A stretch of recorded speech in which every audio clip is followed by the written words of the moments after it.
This video is brought to you by Brilliant. Less than a week ago, Rishi Sunak set the date for the next general election.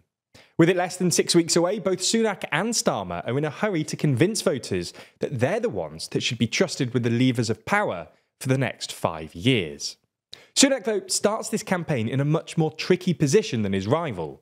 He's 20 points behind in the polls, faces a right-wing insurgent party threatening to split the vote on the right, and needs to persuade an electorate that wants change that his party, which has governed for 14 years, is the party that can deliver it.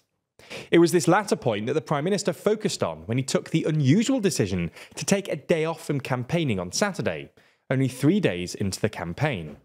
Following meetings with his advisers, on Saturday night, Sunak announced his newly devised pledge to reintroduce mandatory national service for all 18-year-olds if he's re-elected as Prime Minister in July. Now, this is a pretty radical idea, and appears to have come from absolutely nowhere. It appears to be an attempt by Sunak at a carefully crafted policy designed to win over a very specific type of voter. So in this video, we're going to have a look at who these voters are, who might oppose it, before then evaluating the policy itself.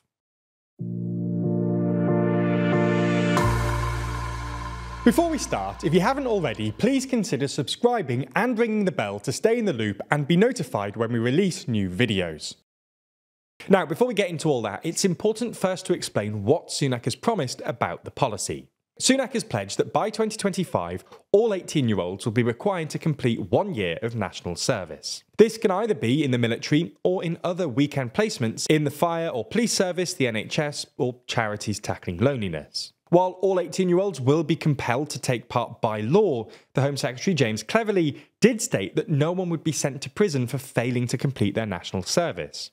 Instead, some ministers have suggested that punishments for not taking part could include the individual's parents being fined. Those that do take part, though, will have to decide whether they're taking the military or non-military route. The military route will see them take part in a 12-month paid placement. However, there will only be 30,000 of these placements available. The non-military route will see them take part in an unpaid volunteering role 1 weekend a month for 12 months. In total, the policy is expected to cost the taxpayer £2.5 billion, with £1.5 billion coming from the UK's Shared Prosperity Fund and another £1 billion coming from plans to crack down on tax avoidance and evasion. Were it to be introduced, this would be the first time since 1960 that national service was mandatory in the UK. Back then, men between the age of 17 and 21 had to serve in the armed forces for 18 months, and was actually introduced in 1947 by Labour Prime Minister Clement Attlee. This time around, though, Labour have been far more critical of the policy, describing it as desperate and unfunded. They aren't the only ones criticising it, though.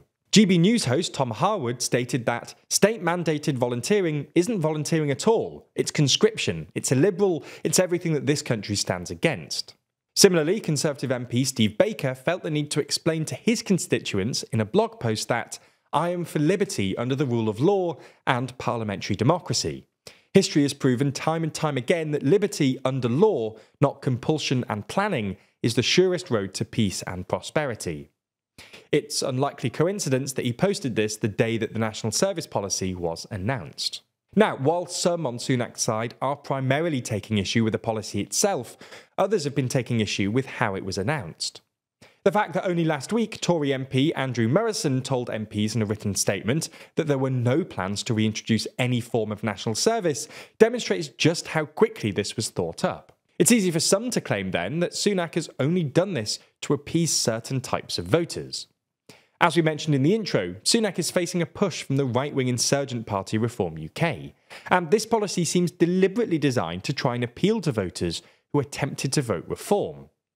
In September last year, YouGov conducted a poll looking into attitudes towards national service.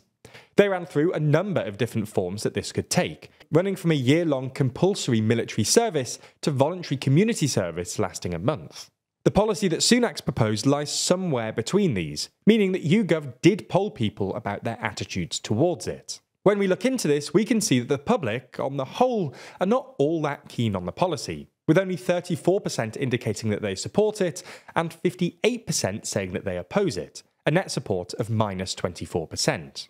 However, among Leave voters, the net support is plus 15%. Among 2019 Tory voters, it's plus 6%, and among the 65 plus age group, it's plus 11%.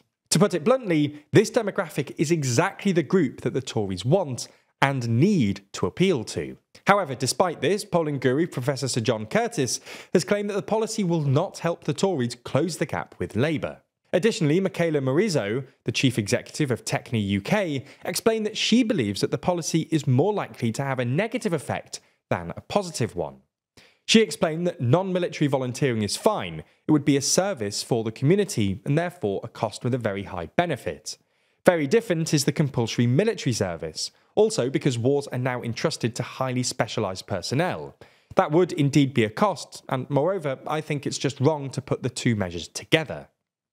Anyway, irrespective of the polling, it's worth asking briefly whether this would actually be a good policy. After all, the UK does have a bit of a problem with its armed forces right now, something we did actually make a video on a few months ago. And perhaps a policy like this is exactly what's needed to boost recruitment rates in a cost-effective way. In fact, in his announcement of the policy, Rishi Sunak mentioned Sweden, a country that not only has national service, but where it's actually pretty popular.